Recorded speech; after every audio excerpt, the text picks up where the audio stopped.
Hello guys and welcome back to another video. Animation तो आप देख ही चुके हो। बेसिकली इस तरह की एनिमेशन को यूआई एनिमेशंस बोला जाता है और आपने देखा होगा कि जो ब्रांड्स होते हैं उनकी एनिमेशंस बहुत ही ज्यादा कूल होती हैं। आज मैं आपको उनका सीक्रेट बताता हूँ। तो इसके लिए हमें कैनवा की भी जरूरत पड़ेगी थोड़ी बहुत। तो मैं सबसे पहले यहाँ कैनवा पे चला जाता हूँ। यहाँ आने के बाद आपने सिंपल एक रेक्टेंगल ले लेना है, उसको यहाँ पर एडजस्ट कर लेना है अपने हिसाब से इस तरह से, ठीक है। उसका जो कलर वगैरह है वो भी आपने चेंज करना है। तो सिंपल यहाँ से अपने कलर्स पे आना है और यहाँ से ग्रेडियंट कलर्स को यूज करना है, ठीक है। तो कोई सा भी आप ले सकते हो। उसके बाद आपने यहाँ प्लस के आइकन पे क्लिक करना है। तो आपके सामने ये दो कलर्स जो शो हो रहे हैं, ये बेसिकली यही दो कलर्स हैं। इनमें से सबसे पहले तो आपने यहाँ से कोई सा भी डिजाइन चूज कर लेना है। मैं ये सेकंड वाला चूज कर रहा हूँ। ब्लू कलर ठीक है। नीचे वाले कलर को हम थोड़ा बहुत चेंज कर लेते हैं, कोई सा भी रख लेते हैं। मिसाल के तौर पर ये ठीक रहेगा, ठीक है। उसके बाद मैं क्या करूंगा कि यहाँ एलिमेंट्स में आऊंगा और यहाँ सर्च करूंगा शूज। तो यहाँ ग्राफिक्स में आकर कोई सा भी शूज यहाँ से आप उठाकर ऐड कर सकते हो, ठीक है। तो मैं ये वाला शूज ले लेता हूँ। इसको मैं पहले तो फ्लिप कर लेता हूँ। उसके बाद इसका साइज जो है वो मैं कम कर लेता हूँ और यहाँ पर इसको थोड़ा सा रोटेट करके एडजस्ट कर लेता हूँ। यहाँ पर इसके नीचे मैं ऐड टू कार्ट वाला बटन ऐड कर दूंगा। तो यहाँ सिंपल आपने सर्च कर लेना है ऐड टू कार्ट और यहाँ ग्राफिक्स में आकर आपने कोई सा भी यहाँ से जो ऐड टू कार्ट वाला बटन है उसको ऐड कर देना है। तो ये वाला, और सिंपल इसका जो ग्रीन कलर है उसको मैं कोई और कलर में चेंज कर देता हूँ, ब्लैक कलर, ठीक है। तो ये भी बहुत ही कमाल लग रहा है।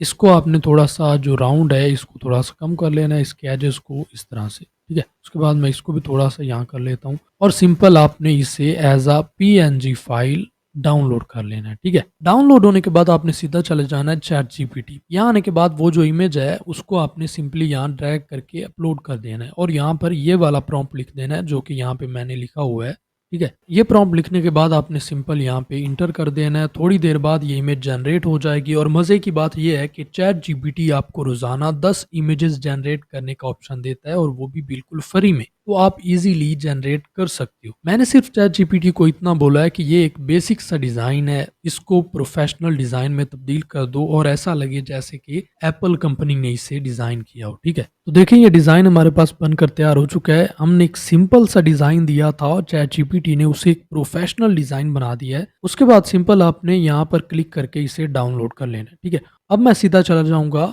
डाविंची रिजॉल्व में और इस इमेज को मैं यहाँ पर इंपोर्ट कर लेता हूँ, ठीक है। तो एनिमेशन बनाने के लिए मैं यहाँ फ्यून कंपोजिशन को सबसे पहले ड्रैग कर लेता हूँ। इसका ड्यूरेशन मैं 8 सेकंड तक रख रहा हूँ, ठीक है। उसके बाद मैं इस पर राइट क्लिक करूंगा और सीधा चला जाऊंगा फ्यून पेज पर। यहाँ आने के बाद सबसे पहले तो मैं एक बैकग्राउंड नोड ले लेता हूँ और उसके सामने 3D एलिमेंट्स को ऐड कर देता हूँ क्योंकि ये हमारी 3D एनिमेशन होने वाली है, ठीक है। तो मैं इसके सामने ये इमेज प्लेनर 3D को ऐड कर देता हूँ। उसके साथ मैं ये मर्ज 3D को ऐड कर देता हूँ और उसके सामने ये मैं रेंडर 3D को ऐड कर देता हूँ और इन सबको मैं इस तरह से कनेक्ट कर देता हूँ। तो इस साइड पे तो हमें ये फाइनल आउटपुट नज़र आ रही है। तो इस साइड पे मैं ये 3D सीन को ऑन कर लेता हूँ और बैकग्राउंड जो है उसको मैं अल्फा 0 कर देता हूँ। यहाँ से मैं मीडिया पूल को ऑन कर लेता हूँ और ये जो इमेज है हमारी इसको मैं नीचे ड्रैग कर लेता हूँ। अब आप चाहो तो मीडिया पूल को ऑफ कर सकते हो। अच्छा, एक चीज का आपने ध्यान रखना है कि ये जो ब्लैक कलर हमें नजर आ रहा है ये हमें इसकी जरूरत नहीं है, हमें सिर्फ ये वाला पार्ट चाहिए। तो सिंपल मैं क्या करूंगा, यहाँ से एक रेक्टेंगल स्ट्रोक को ऐड कर दूंगा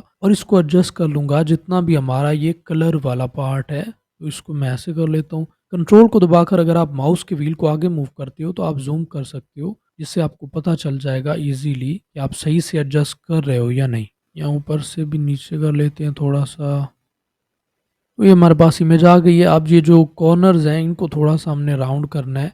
तो यहाँ सिंपल से कॉर्नर रेडियस को मैं बढ़ाकर इतना कर देता हूँ इस तरह से। उसके बाद मैं ये जो रेक्टेंगल स्ट्रोक है इसको मीडिया 1 के साथ अटैच कर दूँ। तो देखिए हमारे पास हमारी इमेज आ चुकी है। उसके बाद मैं यहाँ मर्ज 3D वाला जो व्यू है उसको वापस से ऑन कर लेता हूँ। अब इस मीडिया 1 के सामने भी मैं एक इमेज प्लेनर को ऐड करूंगा यहाँ पर और इसको कनेक्ट कर दूंगा इसके साथ और इस इमेज प्लेनर को कनेक्ट कर दूंगा मर्ज 3D के साथ। तो हमारे पास ये हमारी इमेज जो है वो शो होने लग गई है इस इमेज को, ये एक 2D इमेज है, इसको 3D बनाने के लिए मैं क्या करूँगा, इस इमेज प्लेनर 3D के सामने मैं एक डुप्लीकेट 3D नोड जो है वो ऐड करूँगा, ठीक है। तो यहाँ पर मैं डुप्लीकेट 3D नोड को सिलेक्ट करूँगा और यहाँ पे जहाँ पे इसकी कॉपीज लिखा हुआ है 2 की जगह पे मैं 30 कर दूंगा, ठीक है। देखिए अभी हमारे पास कोई भी चेंज नहीं आया, वो इसलिए क्योंकि सारी कॉपीज की पोजीशन जो है वो सेम है। तो यहाँ सिंपली मैं इसकी जो जी ऑफसेट है इसको 0.001 कर दूंगा। तो अभी आप देखो हमारे पास ये जो है 3D प्लेट में नजर आने लग गई है, यानी ये 2D इमेज जो है वो 3D इमेज में चेंज हो गई है, ठीक है। आपको यहाँ से वाज़े पता चल रहा होगा।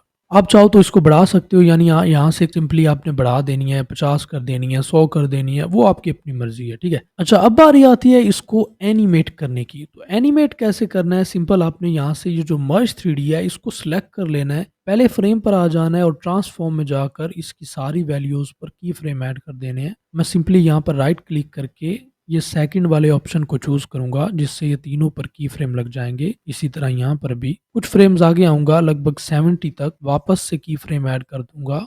उसके बाद मैं कुछ फ्रेम्स मजीद आगे आऊंगा, यहाँ 130 के अराउंड, और यहाँ पर भी की फ्रेम लगा दूंगा। उसके बाद मैं लास्ट फ्रेम पर जाऊंगा और यहाँ पर भी की फ्रेम लगा दूंगा, ठीक है। की फ्रेम हमने लगा दिए, अब बारी आती है इसको एनिमेट करने की। तो पहले तो मैं इसकी फर्स्ट फ्रेम पर आकर कोई सी भी पोजीशन चेंज कर लेता हूँ, ठीक है। अच्छा, मैं इसका रेजोल्यूशन थोड़ी देर के लिए बिल्कुल लो कर रहा हूँ ताकि लैग ना हो। तो इसको मैं बिल्कुल ऐसे कर लेता हूँ और इसको थोड़ा सा जूम करके ऐसे करके, तो इसको मैं थोड़ा सा ऐसे फुली रोटेट भी कर लेता हूँ, ठीक है। तो यहाँ जब ये वापस जाएगा तो इस तरह से रोटेट होता हुआ जाएगा। ये बहरहाल आपने अपनी मर्जी के मुताबिक करना है, जैसे भी आप करना चाहो, ठीक है। इसमें आपको कोई कॉपी करने की ज़रूरत नहीं है। तो की फ्रेम्स लगाकर मैंने इसको एनिमेशन दे दी है। अब सिंपल मैंने करना क्या है कि यहाँ से सप्लाइन में चले जाना है और मर्ज 3D को सिलेक्ट करके इस छोटे से आइकन पे क्लिक करना है। तो ये सारे की फ्रेम नज़र आने लग जाएंगे। तो मैं सिंपल इस आइकन पे क्लिक करके इन सारों को सिलेक्ट कर लूंगा और फिर दबाऊंगा F, तो ये स्मूथ हो जाएंगे। उसके बाद मैं T दबाऊंगा तो ईज इन और ईज आउट की वैल्यूज आ जाएंगी। तो मैं ईज इन की वैल्यू बढ़ा देता हूँ थोड़ा सा, लगभग 70 तक कर देता हूँ, और ईज आउट की वैल्यू बढ़ाकर लगभग 45 तक कर देता हूँ, ठीक है। ये प्ले होने में बहुत ज़्यादा लैग हो रहा है क्योंकि काफ़ी हैवी एनिमेशन है। सप्लाइन में जाकर मैं ईज इन को थोड़ा सा और बढ़ा देता हूँ, लगभग 90 तक, ठीक है। उसके बाद मैं वापस एडिट टैब पर आता हूँ, इसको मैं पकड़ के ऊपर कर लेता हूँ और फिर यहाँ पर एक फ्यून कंपोजिशन को ड्रैग कर लेता हूँ इस जगह पे इस तरह से, और एक बैकग्राउंड हमने ऐड करना है बेसिकली। और वापस चला जाता हूँ फ्यून पेज पर। यहाँ आने के बाद मैं एक बैकग्राउंड नोड को यहाँ नीचे ड्रैग कर लेता हूँ और इसको कनेक्ट कर देता हूँ मीडिया आउट के साथ। अच्छा, अब हमने यहाँ पे जो सॉलिड कलर है उसको मैं यहाँ 4 कॉर्नर्स कर देता हूँ और यहाँ पर वो जो इमेज है उसको आर्जी तौर पर यहाँ पे शो कर लेता हूँ ताकि हमें बैकग्राउंड बनाने में आसानी हो, ठीक है। अभी हमने बैकग्राउंड के जो ये चारों कॉर्नर्स के कलर है उनको चेंज करना है। तो पहला कलर जो है वो मैं ये रख लेता हूँ, लेकिन थोड़ा सा डार्क। उसके बाद मैं ये जो टॉप राइट कॉर्नर है यानी ये वाला, इसका कलर मैं कोई सा भी रख लेता हूँ, ये वाला ओके कर देता हूँ। उसके बाद इसका कलर तो मैं वही सेम रखूँगा या फिर ये वाला, लेकिन इसको थोड़ा डार्क कर लेते हैं। और ये चौथे कॉर्नर का कलर भी ये रख लेते हैं। तो ये आपने अपनी मर्ज़ी से कोई भी बैकग्राउंड बना लेना है, तो ये इसमें कोई इतनी परेशानी वाली बात नहीं है। हमारे पास बैकग्राउंड जो है वो बन चुका है। सबसे पहले तो मैं इसको एक कंपाउंड क्लिप बना लेता हूँ यहाँ पर। उसके बाद मैं इस पे राइट क्लिक करके रेंडर इन प्लेस करूँगा। यहाँ से मैं MP4 को सिलेक्ट कर लेता हूँ और यहाँ से रेंडर कर देता हूँ। तो ये रेंडर हो रहा है, रेंडर होने में थोड़ा सा टाइम लगेगा। उसके बाद अगर आप चाहो तो साइडों पे टेक्स्ट वगैरह जो है वो ऐड कर सकते हो। देखो ये कितनी कूल एनिमेशन बनी है। तो इस तरह से ये एनिमेशंस जो हैं वो बनाई जाती हैं। आई होप आपको वीडियो अच्छी लगी होगी। वीडियो अच्छी लगी हो तो लाइक करें, चैनल को सब्सक्राइब करें और अपने दोस्तों के साथ शेयर भी ज़रूर करें। अपना ख्याल रखें। अल्लाह हाफिज़।